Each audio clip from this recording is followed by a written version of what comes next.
Ever wonder where you can find an extraordinary cabin hidden in South Africa? Join me as we uncover this rustic gem set in an unexpected natural wonderland, perfect for nature lovers, hikers, and bird watchers. I'm busy packing up to leave Durban because we are going to a place called Thula in Inoni. It's about 100 kilometers from here in an area of KZN called Richmond. And in this video, we are going to show you this beautiful single rustic cabin and the environment it's in. We're going to be hiking, we're going to be making use of the cabin's bird hide, we're going to be planting a tree, and we're definitely going to see what else the area has to offer. I'm super excited to see what this weekend has in store for us. The accommodation already looks so unique. Birding orientated, which I think is epic. It's in a place I've never been, and yeah, I'm very excited to see what we can find. We have arrived, and welcome to Thula iNyoni. Based off of this epic view, I think we should stop wasting time and just get straight into showing you the cabin. So let's go do a walkthrough. Here we have got view number one off of probably what is the main balcony. View number one has got this seating arrangement, and attached to view number one is the bedroom. Thula iNyoni is a 1-bedroom, 2-sleeper cabin, and inside the bedroom we have got a fireplace, because I'd imagine it can get really cold here. In this corner we have a little gas stove, I'd imagine for coffee, 2 cups. I don't know what this is for. I think it's for the fan. Fan remote, light, peaceful sleep, toilet paper, bubble bath, and you'll see now why the bubble bath is important.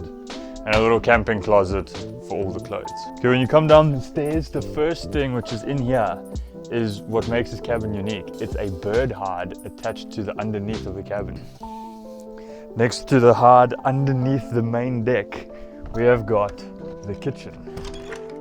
My favorite thing about the kitchen is the windows. Like, it's basically a hide in here, you can see straight through, so if you are a very keen birder, you're not going to miss a moment. We've got everything you need in the kitchen. Now you know why I wanted the bubble bath so badly.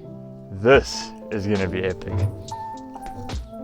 So as you can see, it's the perfect cabin if you're a bird lover, a nature lover, but it's also a perfect cabin for a couple if you're looking for a romantic getaway that's not too far away from Durban.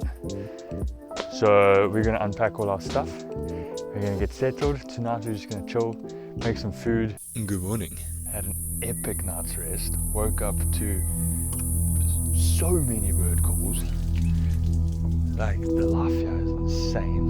The view in the morning is insane. We are in a band of forest called a mist-belt forest. It's an irregular band here in the Midlands, extending from Weza to Ngome. And you generally only find these bands on the southern slopes of hills where evaporation is less and the effects of fire is reduced. Unfortunately, the grassland components are no longer due to farming and also timber production. And before colonial settlement, these forests would have been a lot bigger. These forests are very important for our national tree, the yellowwood. Most of the yellowwood species exist in these forests. And the yellowwood specifically was heavily exploited for timber back in the colonial days. So much so that even when they were deemed a protected forest, when these forests were protected, there was this thing called yellowwood poaching. The exploitation of these forests have severe impact on a lot of other factors, from obviously climate to other fauna and flora species, especially the impact it had on the Cape parrot.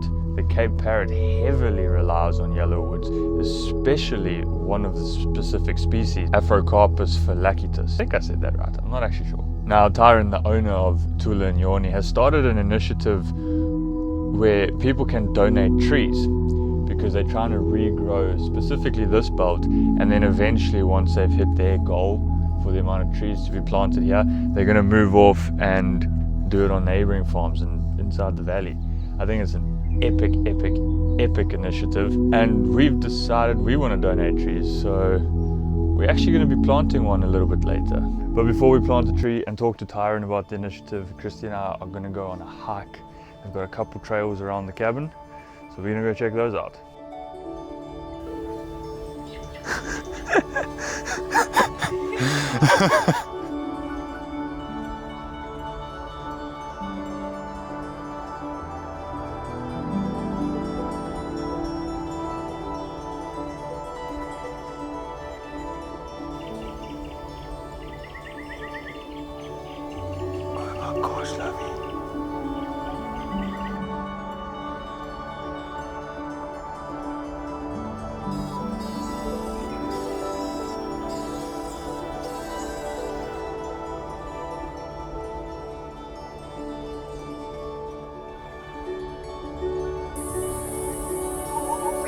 We're halfway through our first full day, our only full day, and I can already tell you, I don't want to leave tomorrow.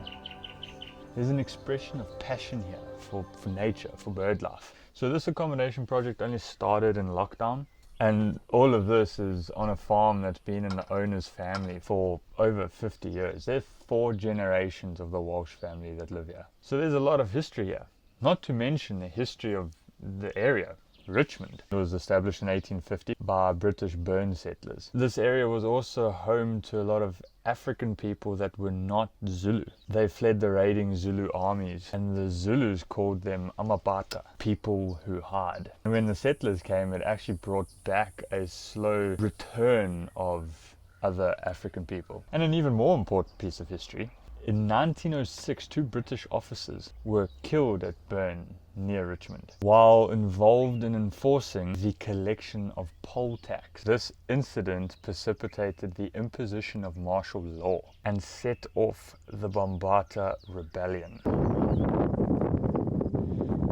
We are about to plant a yellow tree. These forests are now protected but extremely susceptible to external pressures. These forests are extremely important for various species of fauna and flora, like the Cape parrot. This land's full of shale, so we're just moving. All we're hitting is rock. Thula and iNyoni's goal is to plant 150 trees in 2025 here in their mist belt. And then if they beat that, they're going to go off to other properties and do the same thing. After planting the tree, I think we deserve to enjoy this beautiful bath with this beautiful view.